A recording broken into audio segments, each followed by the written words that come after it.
Desperate and trembling, a young boy said the accusation was false and that he hadn't done anything. However, the old man declared that the accused had no right to speak to him.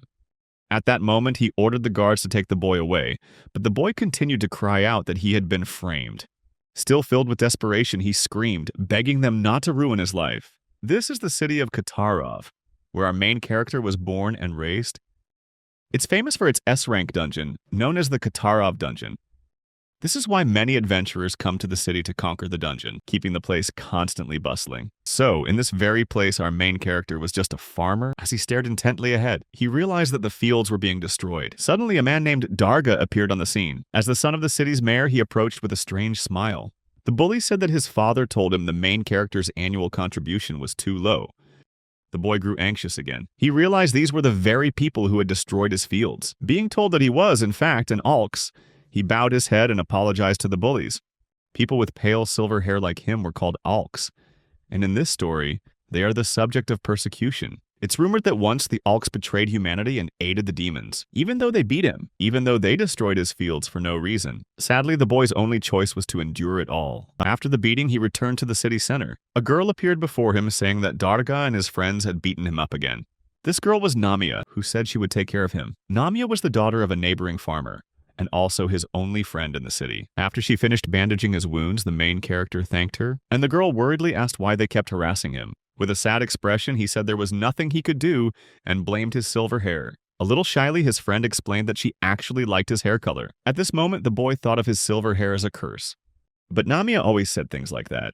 Changing the subject, she caught Kiska's attention, announcing that she was going to marry Darga. This news completely shocked the main character, leaving him silent and forcing a smile. He said that he understood and congratulated her. Hearing this, the girl also felt surprised and a bit awkward. She asked Kiska if that was really okay with him. After that, she asked him if he planned on staying in the city forever, and he replied that it would probably cause trouble. She warned him that she didn't like the villagers arguing with him, and that if he stayed here, he could die. Embarrassed, he said there was nothing he could do.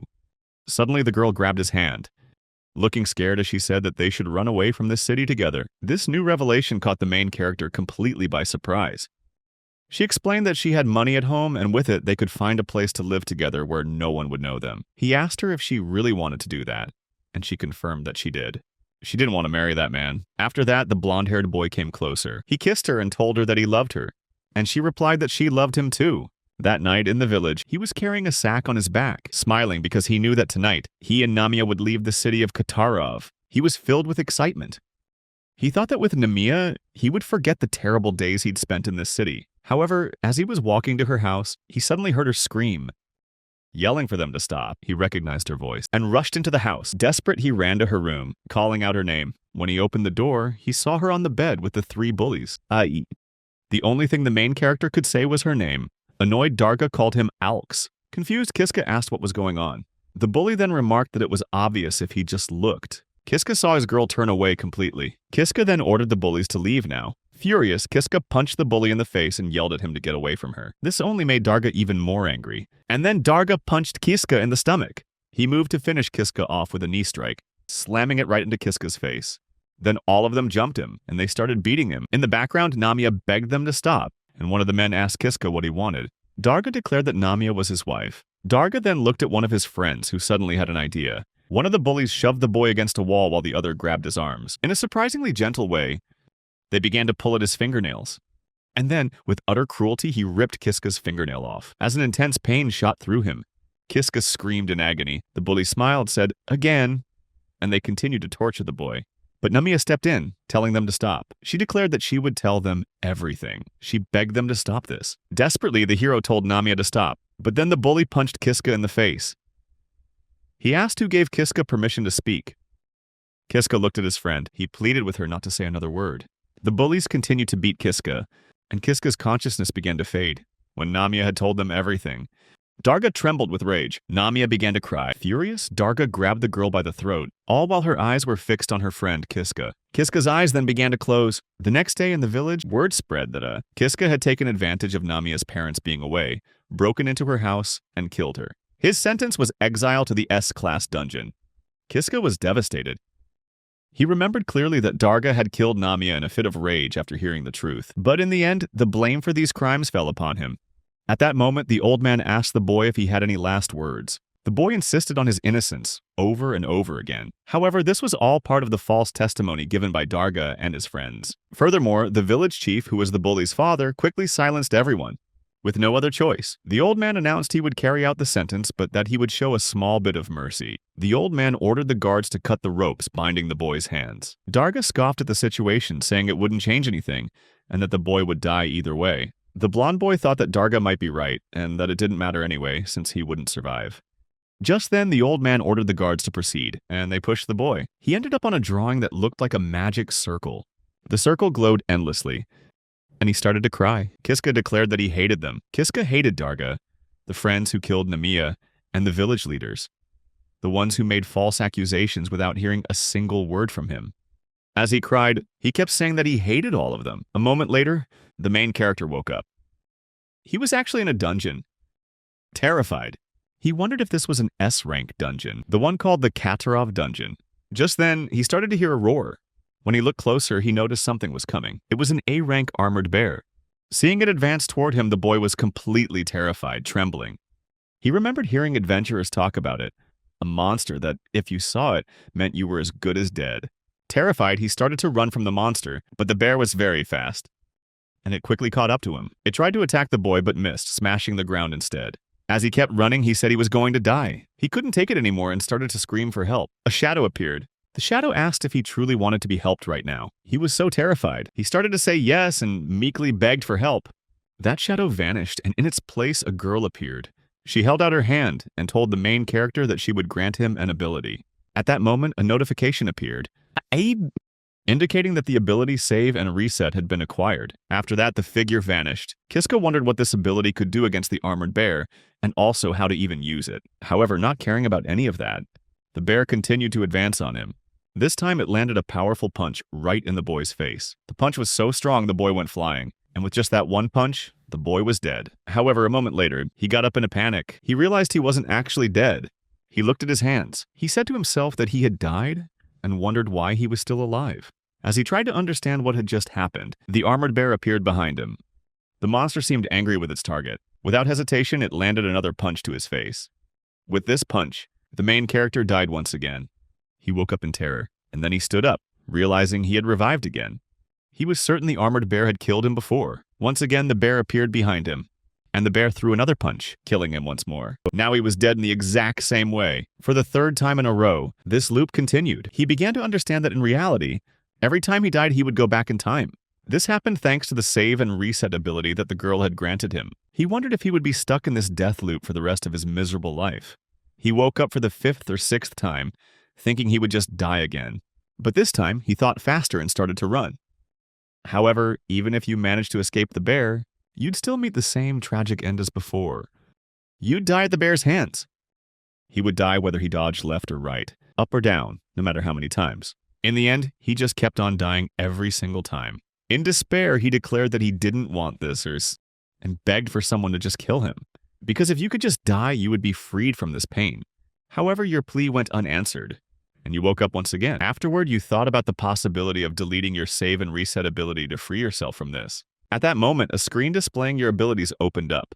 You can interact with everything on the screen, so you should be able to delete the Save and Reset ability. However, something caught your attention. The moment you touched the status window, memories flooded your mind. Memories of Namiya, of Namiya's assassins Darga, and the villagers who framed you. Your rage was overwhelming, and you wondered how it could have just vanished so easily. You concluded that that anger would obviously disappear, and so you charged at the bear to counterattack. Knowing what the bear would do, you dodged the first punch just in time. In that moment, you realized you had moved toward the bear and grabbed it. However, if you dodged the first punch, the second punch would hit you. And so you died once again. But this time, you felt a surge of joy for having dodged that first punch. You weren't sure how many times you had died. It was probably over 100 times by now.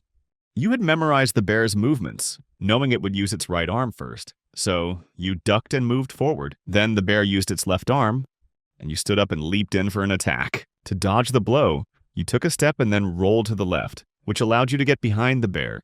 However, you couldn't panic and try to run away because the monster would catch up and kill you if you did. Focusing on defeating it, you dodged another punch. You told yourself that this was the best approach you had found. after dying countless times. And just like that, you landed a punch right in the monster's face. However, your punch was pretty weak. He knew he had 25 seconds to run before the bear would catch him. After running for a while, he stopped and noticed chests strewn about the dungeon. Just then, he heard the bear chasing after him, so he continued running through areas he had never explored in his previous lives. Suddenly, the ground beneath his feet collapsed, and he fell into a trap, finally dying in a new way. This had taken at least 200 attempts. After fighting the bear many more times, his movements had improved drastically. Now, the hero could aim for the bear's eyes, giving him 35 seconds to escape instead of 25. While running, he remembered the trap he'd fallen into before, and realized this was the only path with no way out. He saw the bear closing in. Unable to stand repeating this scene again, he decided to take a powerful leap, avoiding all the spikes on the ground. He breathed a sigh of relief, having narrowly escaped. Then he looked up and laughed at the enraged bear, remembering how many times he had died, just so he could get past this point. He entered a small tunnel ahead, looked forward and saw a light. When he reached the end of the tunnel, he was completely astonished. It was a room with a chest in the center. It looked like a secret or rare chest. Upon opening the chest, he discovered a gem inside. He collected the item and found out it was the wisdom core, which activated automatically. A long list of abilities appeared before him, from S rank to C rank. Looking at the list, he was awestruck by the amazing abilities. He could choose any one of them, but there were just too many options. At this moment, he began to wonder which one he should choose. He decided not to choose healing magic or fire magic, since both required mana generation. Right now, he was short on mana, and as for swordsmanship and archery skills, there was no reason for him to choose them without the corresponding weapons. As expected, he should choose an S-rank ability. In this case, the acceleration ability could help him climb higher, but the stealth ability could increase his chances of survival. He was a little anxious, so he decided to choose the stealth ability. When the stealth ability was activated, his body was covered in a layer of this magic, and he felt a thrill of excitement. However, just then, he realized the entrance was closing. On top of that, several magic circles, pentagrams in the area began to glow. Suddenly, a whole swarm of bears, just like the first one, appeared. Judging by their expressions, these bears didn't seem friendly. They all started to get restless and growl. Seeing such a large number of enemies, the boy felt worried. He told himself that this was where the real challenge began, or he would die. With countless bears in this treasure room, he was ultimately killed by a total of 10 bears. After that, he started over and realized he was back at the very first checkpoint. Even so, he managed to reach the treasure room once again. After opening the chest, the list of skills appeared before his eyes. He worried about which skill to choose, and he decided to use acceleration. He charged toward the bears, but thanks to his speed, he dodged their attacks. This was because he could see the bears moving in slow motion after 200 deaths. He had eventually acquired the stealth ability, but it had no effect on these bears. So he decided to choose acceleration. Once again, he charged at a bear. He landed a precise punch. He was overjoyed that he had finally succeeded. However, when he looked at his hand, he saw that it was completely broken. He was distracted by this.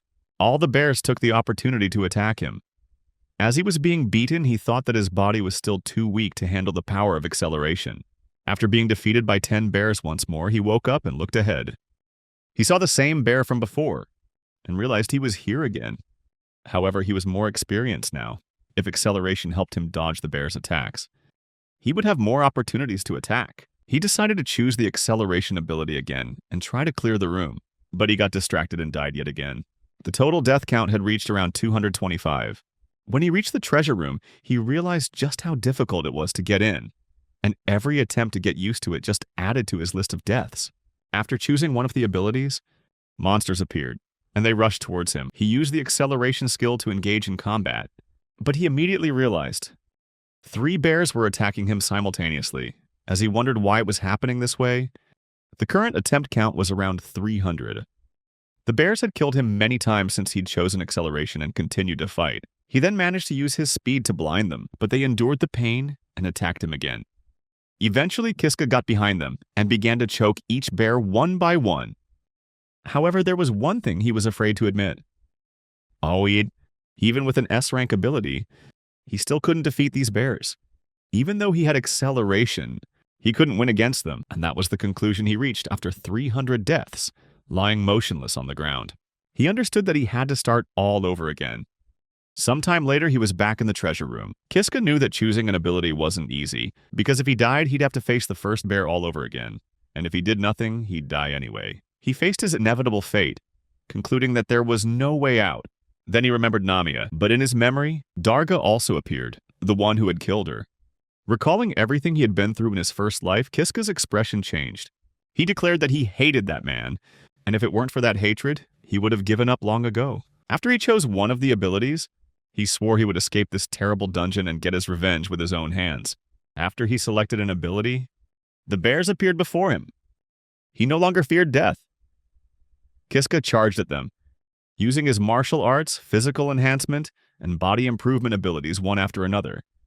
He kept searching for a way to defeat the bears. Kiska died countless times until his death count reached 420. During one of his attempts, I'm standing on the back of a bear, and I think this muscle boost ability is definitely the best one. Suddenly, the bear went berserk.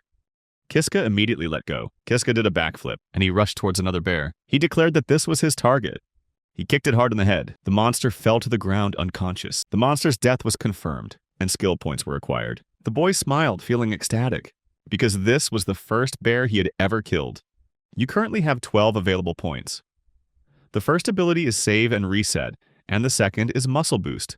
To upgrade the second ability, you need 10 points. Kiska knew what he had to do. He decided to upgrade Muscle Boost to level 2. He thought that if he kept killing bears and upgrading his strength, one day he would be able to defeat them all and continue to improve his Muscle Boost ability. He needed 100 points to upgrade the ability. Realizing this, the boy understood that each bear he killed would grant him 12 points. So he would need to kill a lot of bears to reach 100 points. Feeling discouraged, he declared that this was truly impossible, and if he couldn't upgrade, then he wouldn't be able to defeat them all either. Time passed, and he had died 510 times. In his despair, he wondered why he had to go through this. This was all Darga's fault, and it's because of him that I'm trapped in this horrible dungeon. Unintentionally, the boy activated the taunt skill. He muttered to himself that he had no idea how to use this skill, and that he was about to die again and would have to start all over. He turned to look, and noticed the bears were heading towards him. He analyzed the situation and realized the only thing he could do was taunt his opponents. He hesitantly called them a bunch of idiots. Then he wondered if this was actually how the skill was supposed to work. At that moment, a bear charged into the wall. He looked at another bear and called it ugly. The bear was provoked, and the insulted creature attacked one of its own. These actions took the boy by surprise. As he watched the two bears get taken down right in front of him, the boy started to laugh, and then he laughed like a madman. He wondered if all his efforts had been for nothing, even though he, the main character, was filled with rage. So he decided that from now on, he would use the skill to kill every last one of them. The bears surrounded him, taunting their opponent. He beckoned them closer, calling them little fishies. All the bears started fighting one another. Meanwhile, he kept insulting them, calling them stupid and idiots. A while later, nearly all of them had been wiped out. He noticed there were 2 bears left, looking pretty angry. He told them to attack him at the same time, calling them slowpokes. They obeyed and charged right at him, but he dodged just in time. The 2 bears ended up crashing into each other. Because the armored bears were so powerful, both of them died from that single blow. The boy, now covered in blood, threw his hands in the air and celebrated, shouting that he'd done it. The death count was 510, and that was how he finally cleared the armored bear room. Sometime later, when he'd entered another area of the dungeon, the boy was running. After clearing the room with the 10 armored bears, a headless fire horse appeared at the exit. The boy panicked. He managed to hide just in time, thinking he'd made it to a new level. But it wasn't over. This monster had already killed him 10 times. When the boy went out to face the headless horse, the good news was that his respawn point had updated to the treasure room. He figured that just not having to deal with those bears anymore made everything much easier. After escaping the headless horse, he started wandering through the dungeon, and he realized this was a place he had never been to before. Ahead, he saw a room. Inside that mysterious room, there were teleportation circles. He saw 3 circles in the room. He wondered if he had to choose one of them. He was worried. Then he told himself there was no need to worry about it. He quickly chose the circle in the middle. He smiled, thinking that if he regretted it, he could just die and come back. A moment later, he was transported to another area of the dungeon. He looked around, wondering if there was anything here, but for now he decided to keep moving. As he wandered through the dungeon, he happened to discover a room. As he got closer, he realized what it was. It was the woman, the one who had given him the ability to revive. She seemed to be trapped in a strange laboratory. He moved closer, and Kiska realized it was really her. He wondered if she was being held captive. He panicked and reached his hand toward the case containing her. The moment his finger touched it, the glass shattered to his shock. He wondered if he had really broken the glass with just a touch. Immediately, the girl fell to the ground. He worried about the girl and asked if she was okay. The girl was confused. She stood up and replied that she was fine. With a fake smile, she asked if he was the one who had freed her. But he just asked if she was the one who had given him this ability. The girl introduced herself, saying her name was Ageha Tsubaki, a heroine who had been sealed in this place. The girl asked for his name, and he replied that his name was Kiska. The girl said it was a nice name. Then she asked him to come closer, and when he did, she suddenly kissed him without any warning. He was too surprised. Kiska asked why she did that. The girl smiled, saying she wanted to thank him, and asked if he didn't like it. He got flustered and said it wasn't that he didn't like it, but he was just completely confused, wondering what this girl wanted. She moved closer and asked if he wanted to get out of the dungeon. He replied that he did want to escape this place. Seeing that, she smiled and grabbed his wrist. She declared that he had to follow her because she was going to get him out. After that, they faced the headless horse. The girl defeated it without any trouble. Seeing this, Kiska thought she was amazing. The girl asked him if she was strong. In response, the hero remarked that she was very strong. The girl used some kind of magic with her left hand. Kiska curiously asked what she had just done. The girl replied that it was a skill called Item Box, which allowed her to store anything. Kiska got excited, remembering that this skill might have been in the skill chest. After picking up the magic stone, she said they had to keep going. Kiska asked where they were going, and the girl replied that they were heading to the dungeon's mid-boss room. Kiska asked if they had to fight that boss. The girl explained that if they didn't defeat this monster, they wouldn't be able to leave. She explained that if he hadn't freed her, she would have been trapped for much longer. Because of the hero's good deed, Ageha said that she would fight for him. Hearing that, Kiska was a little moved. He insisted he only survived thanks to her, so it should be a mutual exchange. As they opened the door, the girl remarked that might be true. This was the dungeon boss she had mentioned, an S-class monster called a golem. Kiska was in complete awe of the monster, remarking that it was huge, possibly up to 10 meters tall. At that moment, the monster began to roar. The girl told Kiska to stand behind her, and reassured him that he would be fine. She charged forward, promising to protect him. She swung her sword at the monster, but it managed to dodge the blow and prepared to strike back at the girl. Surprisingly, Ageha was very agile and managed to dodge the blow. Kiska observed the fight, thinking she was incredibly strong, since she hadn't backed down from the golem. He told himself that she could actually win. However, the girl suddenly tripped on a stone. The monster's fist came hurtling toward her face, and when it connected, she was sent flying. Dazed, the girl watched as the monster prepared to finish her off. Kiska intervened by using his taunt skill, calling the boss an idiot and telling it that he was right here. Hearing this, the heroine grew worried and told Kiska not to do it. The golem monster became even more enraged as it prepared to punch the boy in the face, a blow strong enough to shatter the wall. Seeing this, the heroine couldn't believe her eyes. She stood there stunned and began calling Kiska's name, her voice trembling. She burst into tears, crying, I told you I'd protect you from the rubble of the wall." Kiska started to laugh and said that unfortunately for Ida, he was very good at dodging and had simply avoided the monster's attacks. The girl smiled through her tears, realizing Kiska was still alive. He then called out to her, pointing out that the monster's arm was stuck. Understanding the signal, the girl charged forward to finish it off. Ageha rushed toward the boss. She used a sword technique, and with that single attack, she sliced the boss in half. In that moment, it was clear that Heroine X was truly powerful. After witnessing this incredible display of power, Kiska felt a little embarrassed, but at the same time, he was overjoyed. Ageha then ran toward him, calling his name, and she told him that they did it. Realizing this, Kiska saw that they had defeated the golem boss, and looking at the situation, it seemed everything would finally be okay. At least that's what he thought at the time. After defeating the golem, they went through a secret passage and continued deeper into the dungeon. At that moment, after the shock wore off, the girl called out to Kiska. Ageha informed Kiska that there was a safe place nearby. After going through the secret passage, they discovered a strange room, model. The room was like a fully furnished space or a bedroom. Ageha remarked that the vampires might have already discovered this place. Kiska panicked, asking if vampires really existed here.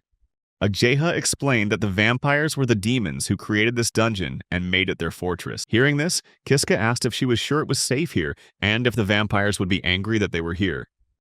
Ageha replied that they would probably be safe on the bed.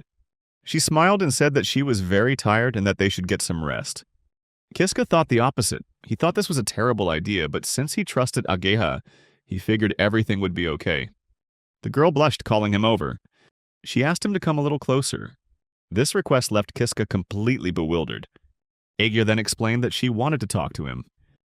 At this point, they both sat down on the bed. To break the silence, Kiska asked Ageha if she found him disgusting. The girl didn't understand what Kiska meant and asked why he would think that. He answered that it was because of his silver hair. A flash of surprise appeared on the girl's face.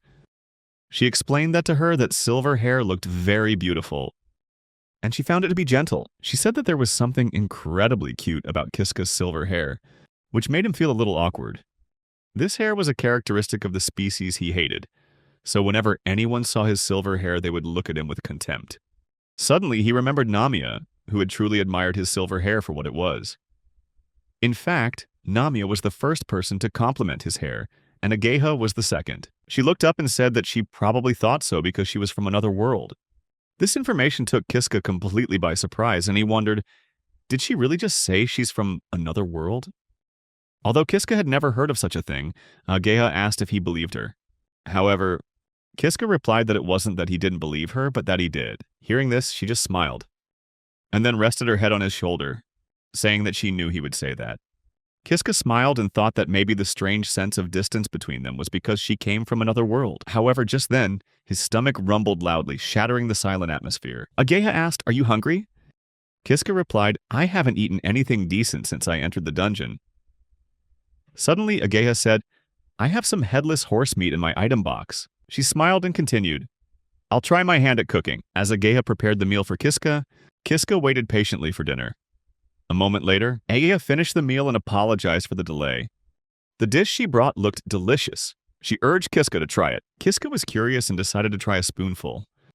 After tasting it, he was completely surprised and said that it was truly delicious. This made Ageha incredibly happy. In the dungeon, food was scarce and Kiska usually couldn't make anything complicated. However, it seemed that Ageha had some spices in her item box, and she had used them to create this wonderful meal. Kiska was deeply moved and thought that this was the first time he'd eaten something so delicious since entering the dungeon. Kiska wondered how the food could be so good. Noticing he was acting strange, Ageha asked in surprise if he was crying and if she had put too many spices in the dish. He felt embarrassed. Kiska replied that it was just a little. After dinner, Kiska said he felt tired and was going to bed. Looking around, he realized there was only one bed in the room. He then told Ageha that he would sleep on the sofa and she could use the bed while she washed the dishes. However, Ageha told him not to worry. She said with a smile that they could share the bed. This statement made Kiska extremely flustered, and he quickly refused, saying it wasn't a good idea. That night, they both slept separately, with Ageha on the bed and Kiska on the sofa. Despite being tired, neither of them could sleep, their minds filled with thoughts and worries. Kiska thought that with Ageha's help, he might be able to escape this dungeon. He admitted that it was shameful to have to rely on a woman's strength, as his own power was nothing compared to hers. While he was thinking about what he should do, the former hero approached him with a strange smile. She told the hero that she wanted to sleep with him. This scene shocked Kiska, and he asked her what she was doing. The girl didn't answer. Ageha just stayed silent and kissed Kiska. She took his hand, called his name, and told him to touch her. Ageha asked him if his heart was beating fast. She looked straight into his eyes and said that she loved him. She began to repeat this declaration over and over. Kiska, panicked, said that he hadn't done anything to make her fall in love with him, which left Ageha completely bewildered. She explained that he had saved her. She revealed that she had been imprisoned in a deep dungeon for hundreds of years, waiting alone, hoping a prince would come to her rescue. Every time she met someone in the dungeon, she would grant them an ability. Just then, the boy realized that the hero had given him that ability so that he could save her. Continuing to explain, she said it was useless because those with the ability would be full of enthusiasm, but would only get so far before failing. In other words, Kiska was the only one who could get close to her. She moved closer to his face, saying she had been waiting for him and calling him her Prince Charming. Hearing this, Kiska froze. Gathering all her courage, Ageha began to take off her clothes.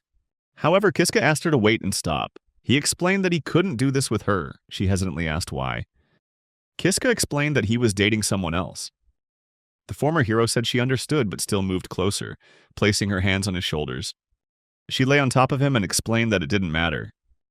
With a haunting look in her eyes, she said that she would be happy, even as his number two, as long as he loved her.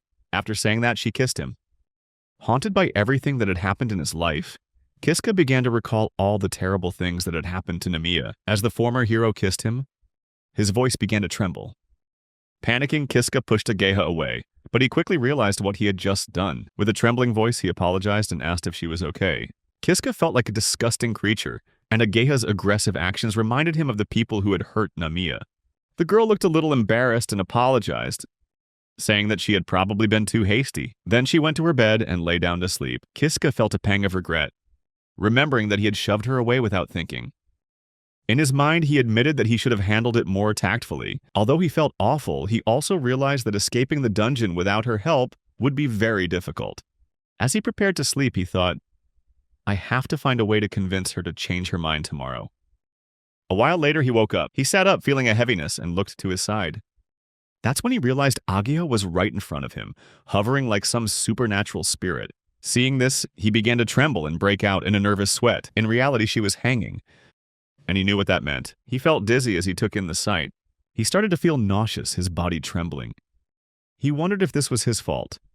His whole body trembled from head to toe, his hands gripping his head as he wondered if this was happening because he had rejected Ageha. While struggling with these thoughts, he sighed, muttering that he couldn't understand what was happening. In desperation, he began to flee, telling himself it wasn't his fault. Not knowing what else to do, he entered the same passageway as before. As he passed through, he insisted that this was really just an accident. Coming out of the passageway, he was spotted by headless, flaming horses. One of them charged at him, and the headless horse kicked him in the back. On the verge of death, he thought that he'd only made it this far thanks to Ageha, and now she would be easily killed. A moment later, he woke up, and he realized he had reset to after a bear attack. Kiska, worried, remembered that Ageha had died because of him. As he left the room, he wondered what he should do. He asked himself if he should have accepted her love. A man full of contradictions, he understood that she was no longer alive. And yet Ageha was still alive because he had gone back in time. He rushed to the glass, touched it, and declared that this time he would accept her love, just as she'd offered before. With just a light touch, the glass shattered. He stared, stunned, at the girl lying motionless on the floor. In his heart, he resolved that this time he would save her. Confused, the girl asked him his name. He smiled and replied that his name was Kiska. She observed the main character, saying she'd never heard his name before, but felt that something was off about him. Kiska was confused. The main character wondered what was happening, and he realized that the girl in front of him didn't seem like Ageha. He even asked if it was really her. The girl replied that yes, it was her. With a serious expression, she said she'd never been asked that before.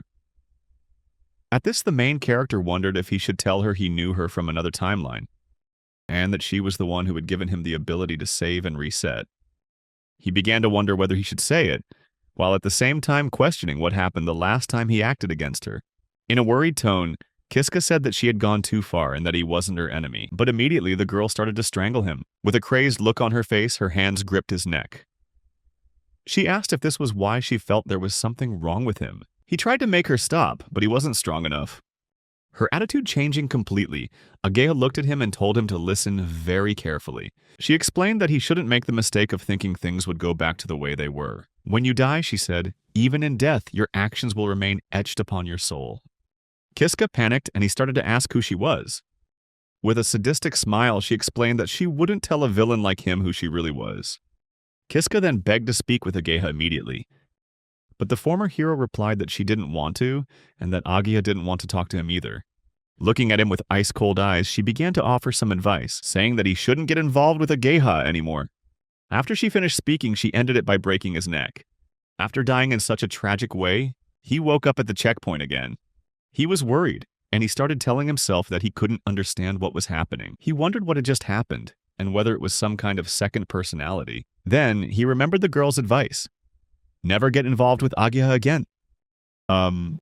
He understood that if he met her again, he would die. And if that happened, it would be the end for him. So he decided not to meet her again and not to break her seal. However, he realized that it would be very difficult to complete the dungeon's challenge without Ageha's help. In this situation, he would have to find another way to get through.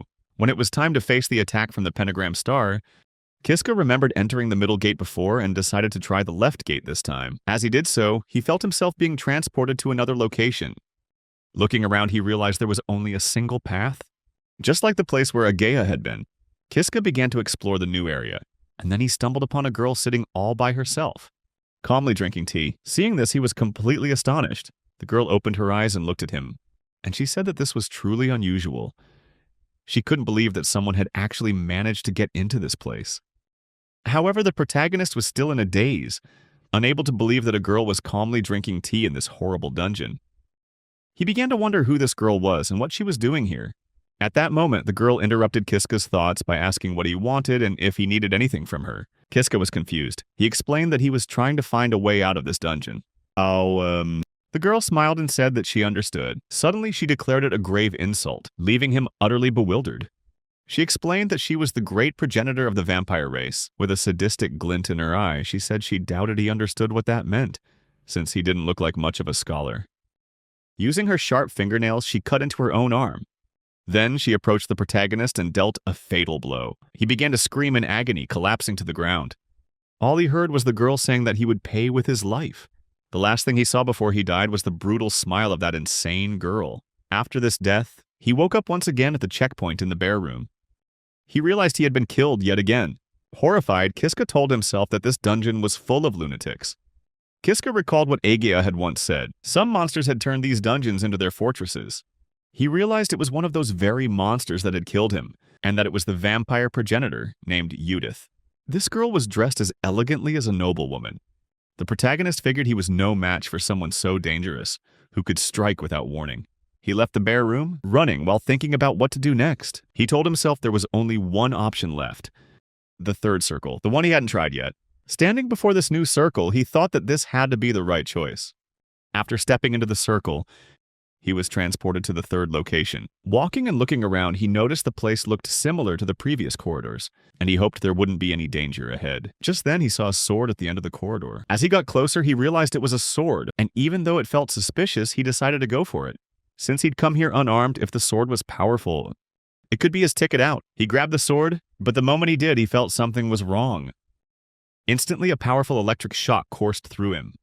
Holding the sword, he felt an intense pain spreading through his entire body. He found he couldn't open his hand, which was clamped tight around the sword, and the pain lasted for several minutes. The pain was so intense that over time, he gradually lost consciousness. A moment later, he woke up. He stood up and realized he was still alive. However, when he looked to his side, he saw the sword had regenerated his arm. It seemed to have merged with his arm as if it were some kind of symbiote. He wondered what this thing was, as his hands seemed to have fused with the sword. When he moved his arm, he realized the sword was extremely heavy. Terrified, he wondered what to do about this, and saw no other choice. Kiska continued walking through the dungeon's corridors, the sword still attached to his arm. He tried to walk but couldn't lift the arm holding the sword because of its weight. Suddenly, he saw the head of a monster. That terrifying monster was an A-rank werewolf. Upon spotting its target, the wolf began to howl. He broke into a sweat, anxious and thinking this was impossible, that he was going to die again. But unexpectedly, the sword pulled him toward the monster. They struck the werewolf with several fatal blows.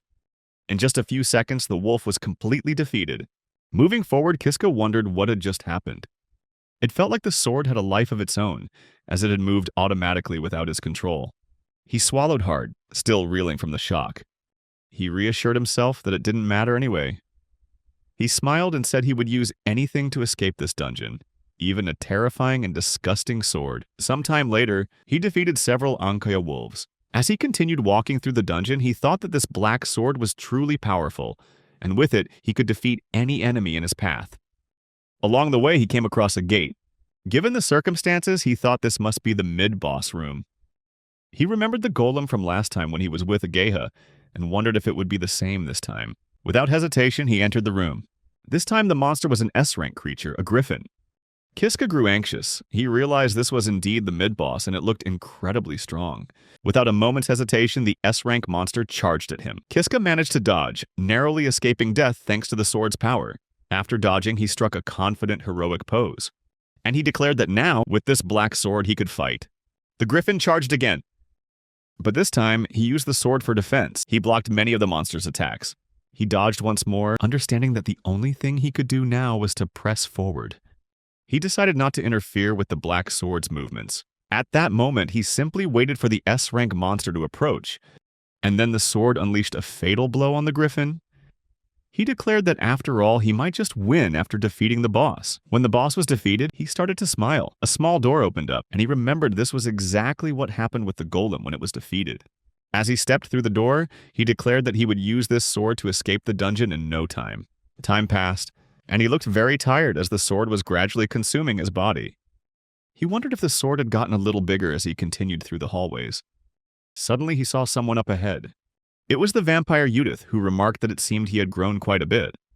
He was very surprised, asking why she was here. They stood facing each other, staring down the hallway, both of them looking afraid. He asked her what she wanted, while the girl laughed and asked if his body was still conscious. Udith said that if he had to ask, he should know what was coming, and the answer was obvious. With a sadistic smile, she declared that this was to be his death. She planned to subdue the parasitic sword attached to his arm. He said he didn't understand what she was talking about regarding a parasitic sword. The girl explained that the sword he was using was the Puppet Master, a parasitic sword. She further explained that it grows by parasitizing a person and consuming monsters, making it an extremely dangerous item. She had thought it would be fine to leave him alone since this dungeon was rarely visited. The boy worriedly asked if she was going to kill him, and she replied that she was. She tore off her own arm while praising the boy, saying that he was a quick learner. He was shocked as he watched the girl rip off her own arm, and he wondered what she was going to do. Udith held her severed arm, and the girl continued to smile without showing any sign of pain. Using her own blood, she created another arm and a sword. Then she told him to do her a favor and die. Now she wasn't giving him any chance to react. The girl lunged at the protagonist. However, he still managed to defend himself with the parasitic sword. The vampire was furious, insisting that he must die. The two continued their sword fight while the young man swore he would not lose. Quickly, the vampire created some distance between them. She smiled and said that this wasn't so simple after all. Not when the parasitic sword was getting this excited. The hero wondered if this was his chance. The vampire threw her sword into the air and used a technique called cruel blood rain. Abruptly, the sword shattered, and a barrage of fragments flew towards the hero, hitting him with multiple pieces of the blade. Udith looked at the completely defeated protagonist. Udith admitted that she didn't want to use this move because it made her left arm unusable for a while, but she had no other choice. When he woke up, the young man realized he had been reset once again. Overwhelmed with frustration, he wondered if this was the right choice, reflecting that he understood the significant risks. He decided to put the situation into perspective. Using the first transportation circle, he was supposed to find the sealed Ageha, and if he broke the seal, he would be killed by her instantly. However, by using the second circle, he would be killed by the vampire with nothing he could do about it. Using the third circle, he would get the parasitic sword and venture deeper into the dungeon. But eventually, the vampire would appear and kill him again. He worried, thinking that if he wanted to live as long as possible, he would have to choose the third option. So, his goal became to defeat the vampire Udith with the help of the cursed sword and overcome the dungeon. But even knowing this, he still had no idea what to do to achieve that outcome.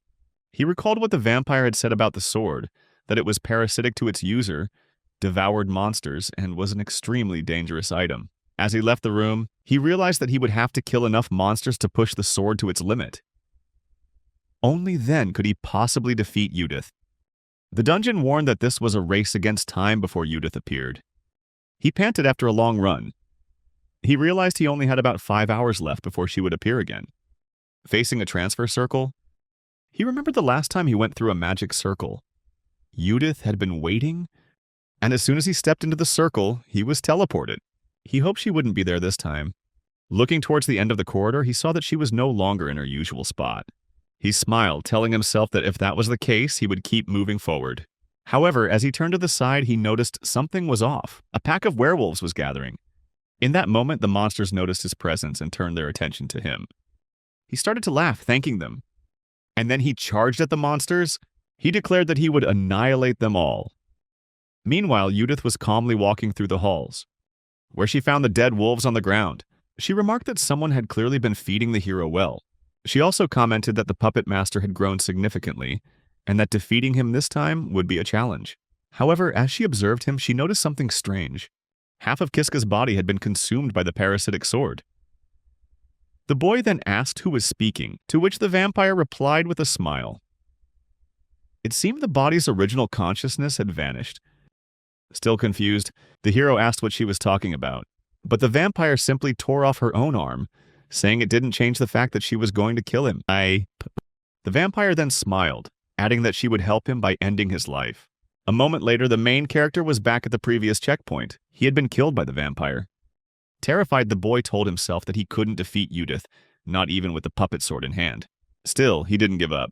He tried again and again, sometimes even coming close to victory. But each of those times, the sword would completely take over his consciousness. His spirit broken, the boy said there was no point in leaving the dungeon in this state, and that all three paths he chose led to the same outcome. He always lost control. Suddenly, the main character was struck with an idea. He remembered he needed to try something decisive. He said that even if it failed before, now, after dying so many times, he had to try again. He declared that there was no place for cowardice in the face of death. In the Pentagon room, he chose one of the circles, saying it was a slim chance. A while later, he confronted the vampire Udith, who remarked that this was a rare sight. Holding a teacup, the girl said she wasn't aware an intruder had made it this far and asked what he wanted. At that moment, he recalled the last time when she had accused him of disrespect and ultimately killed him. Realizing this, he decided to completely change his approach. He knelt before her, addressing her as the great and ancient vampire Udith Sama. He realized he needed to be more respectful, which took the vampire by surprise. On his knees, Kiska politely asked the vampire if she would accept him as her disciple. Seeing this, the girl looked somewhat bored. However, in less than a second, her expression shifted into a terrifying smile. She remarked that what he had just said was indeed very interesting.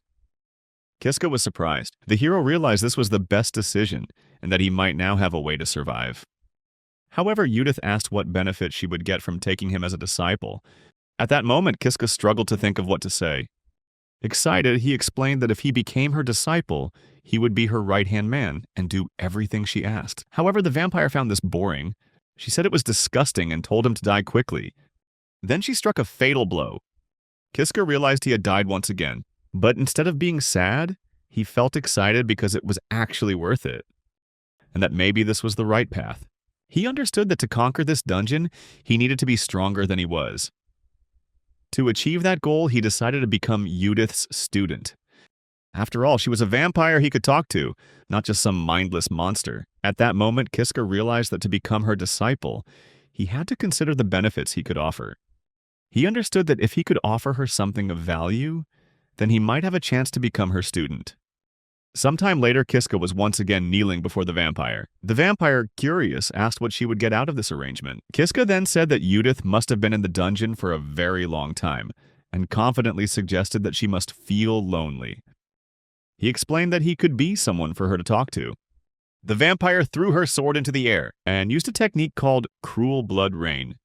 Abruptly, the sword shattered, and a barrage of fragments flew towards the hero, hitting him with multiple pieces of the blade. Udith looked at the completely defeated protagonist.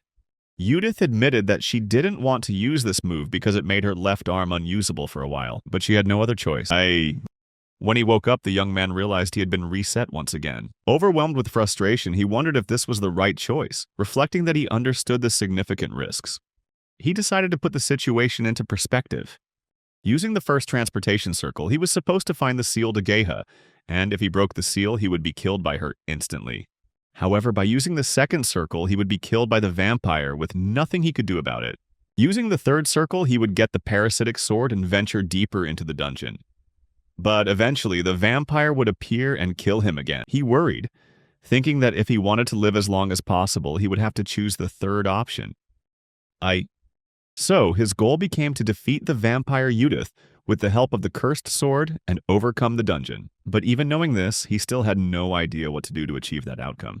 He recalled what the vampire had said about the sword, that it was parasitic to its user, devoured monsters, and was an extremely dangerous item. As he left the room, he realized that he would have to kill enough monsters to push the sword to its limit. Only then could he possibly defeat Udith. The dungeon warned that this was a race against time before Udith appeared. He panted after a long run. He realized he only had about 5 hours left before she would appear again. Facing a transfer circle, he remembered the last time he went through a magic circle. Udith had been waiting, and as soon as he stepped into the circle, he was teleported. He hoped she wouldn't be there this time. Looking towards the end of the corridor, he saw that she was no longer in her usual spot. He smiled, telling himself that if that was the case, he would keep moving forward. However, as he turned to the side, he noticed something was off. A pack of werewolves was gathering. In that moment, the monsters noticed his presence and turned their attention to him. He started to laugh, thanking them. And then he charged at the monsters. He declared that he would annihilate them all. Meanwhile, Udith was calmly walking through the halls, where she found the dead wolves on the ground. She remarked that someone had clearly been feeding the hero well. She also commented that the puppet master had grown significantly, and that defeating him this time would be a challenge. However, as she observed him, she noticed something strange. Half of Kiska's body had been consumed by the parasitic sword. The boy then asked who was speaking, to which the vampire replied with a smile. It seemed the body's original consciousness had vanished. Still confused, the hero asked what she was talking about, but the vampire simply tore off her own arm, saying it didn't change the fact that she was going to kill him. The vampire then smiled, adding that she would help him by ending his life. A moment later, the main character was back at the previous checkpoint. He had been killed by the vampire. Terrified, the boy told himself that he couldn't defeat Udith, not even with the puppet sword in hand. Still, he didn't give up. He tried again and again, sometimes even coming close to victory. But each of those times, the sword would completely take over his consciousness. His spirit broken, the boy said there was no point in leaving the dungeon in this state, and that all three paths he chose led to the same outcome. He always lost control. Suddenly, the main character was struck with an idea. He remembered he needed to try something decisive. He said that even if it failed before, now, after dying so many times, he had to try again. He declared that there was no place for cowardice in the face of death. In the Pentagon room, he chose one of the circles, saying it was a slim chance. A while later, he confronted the vampire Udith, who remarked that this was a rare sight. Holding a teacup, the girl said she wasn't aware an intruder had made it this far, and asked what he wanted. At that moment, he recalled the last time when she had accused him of disrespect, and ultimately killed him. Realizing this, he decided to completely change his approach. He knelt before her, addressing her as the great and ancient vampire Udith Sama. He realized he needed to be more respectful, which took the vampire by surprise. On his knees, Kiska politely asked the vampire if she would accept him as her disciple. Seeing this, the girl looked somewhat bored. However, in less than a second, her expression shifted into a terrifying smile. She remarked that what he had just said was indeed very interesting. Kiska was surprised. The hero realized this was the best decision, and that he might now have a way to survive. However, Udith asked what benefit she would get from taking him as a disciple. At that moment, Kiska struggled to think of what to say. Excited, he explained that if he became her disciple, he would be her right-hand man and do everything she asked. However, the vampire found this boring. She said it was disgusting and told him to die quickly. Then she struck a fatal blow. Kiska realized he had died once again, but instead of being sad, he felt excited because it was actually worth it, and that maybe this was the right path. He understood that to conquer this dungeon, he needed to be stronger than he was. To achieve that goal, he decided to become Udith's student. After all, she was a vampire he could talk to, not just some mindless monster. At that moment, Kiska realized that to become her disciple, he had to consider the benefits he could offer. He understood that if he could offer her something of value, then he might have a chance to become her student. Sometime later, Kiska was once again kneeling before the vampire. The vampire, curious, asked what she would get out of this arrangement. Kiska then said that Udith must have been in the dungeon for a very long time, and confidently suggested that she must feel lonely. He explained that he could be someone for her to talk to. However, the vampire explained that, actually, feeling lonely wasn't so bad. Just then, she prepared to grab his arm. This made the boy panic and despair. He begged her to wait a moment, saying he had more to offer. When she stopped, he felt relieved to still be alive. He went on to explain that although he didn't look it, he had gone through years of hard training and had absolute confidence in his strength. He smiled and explained that he could handle all the heavy lifting, especially when it came to building a new hideout. She lifted a heavy table with one hand, and pointed out that in terms of strength, she believed she was far superior to him. Kiska, still on his knees, admitted that she was right.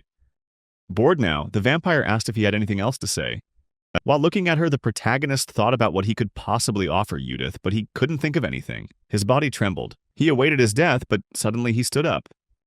He revealed to the girl that he really just wanted to survive and leave this dungeon. He explained that he was born in the city of Katarov, where this dungeon is located, and had been hunted his whole life. He also said that the only woman he ever loved was killed by evil men. His body trembled as he said that he was blamed for her death and exiled to this dungeon. Ignoring his sad story, Udith asked what any of that had to do with her, her sharp gaze fixed on him. The main character declared that he wanted revenge on the entire village. He revealed that he wanted to torture and kill them in the most horrifying ways imaginable, and make sure every last one of them died. He concluded by telling the vampire that what he could offer her was, in fact, a spectacular massacre. Hearing this, the girl was surprised, but she quickly broke into a sadistic, blushing smile. The vampire said that it sounded very interesting, and she admitted that she was starting to get curious about what would happen. This made the main character very happy, but she cut him off, saying it was too soon to celebrate. Looking down the hall, she explained that if he could pass a test, he would be allowed to become her disciple. She asked if he had used the automatic teleportation circle to get to the dungeon, and he confirmed that he had. Udith explained that this dungeon had a special rule. Once someone enters the automatic teleportation circle, they can't go back the way they came. A moment later, they reached a dead end, and Kiska realized this was the room he'd been teleported to. Just then, the girl pressed a hidden brick. She explained that with a little secret trick, it's possible to choose an alternate route. Seeing this, Kiska was surprised, as he had no idea there was a hidden passage here. Once again, they came to another dead end, and she pressed another hidden mechanism. A door slid open, and Kiska recognized it as the robot sword room. Udith explained that this sword had a rather unpleasant property, and that she'd always wanted to get rid of it, but couldn't touch it because it was a parasite. Worried, Kiska asked what she wanted him to do. The vampire replied that she wanted him to defeat the sword's parasite and take control of it. If he could do that, he would pass the test. In utter disbelief, Kiska asked if that was even possible, and the vampire said that out of 10 people who tried, 9 failed. However, she also explained that he had no other choice. If he refused, he would die. Trembling with fear, the main character accepted the offer, and Udith then explained the proper way to do it. He had to grab the tip of the sword, not the hilt, and pull it out in a single motion. Horrified, the main character gripped the sword by its blade. His body trembled from the sheer weight of the sword. He asked the vampire what to do next, and she replied that he had to swallow it, explaining that he needed to place the tip in his mouth, look up, and push it all the way down his throat. The hero thought that if he didn't do it, she would kill him. At that moment, he followed the vampire's command. As he swallowed the cursed sword, he wondered if this was how he would die. Suddenly, he woke up in a strange reality, one that seemed to be the sword's own domain. The energy of the sword, when it saw him, it asked if he wanted to become its master. Terrified, he asked what the thing in front of him was, and it replied that it was the main body of the puppet sword. Kiska understood that this was the sword's true form and wondered where he was. The sword replied that it believed this was the deepest part of its inner self. Kiska called out to the puppet sword. He said that he needed its power. Without any objection, the spirit of the puppet sword agreed. Kiska was surprised. He asked if it was really that easy. The spirit simply replied that it was an interesting answer. It explained that he was the one who had initiated this. Kiska was astonished. The hero said he thought it would refuse him, but it said the opposite. It revealed that there was something nostalgic in his soul that made it believe he could carry on. At that moment, it turned its back on him. A moment later, Kiska woke up, and the puppet sword's voice called him master, saying it was nice to be able to laugh. The vampire remarked that she didn't think he would actually survive. In that case, the puppet veins had been successfully controlled. Udith then told him that he had passed the test, and that she was now honored to serve him. Kiska knelt on the ground, saying he was under her command, and from then on, he became the disciple of the vampire Udith. From that day forward, a strange life began by her side. He had succeeded in becoming Udith's disciple, and spent his nights in the room where he and Ageha had once stayed in a past life. Each base only had one bed, which was why they had to sleep in separate rooms. A little later, the hero entered Udith's room.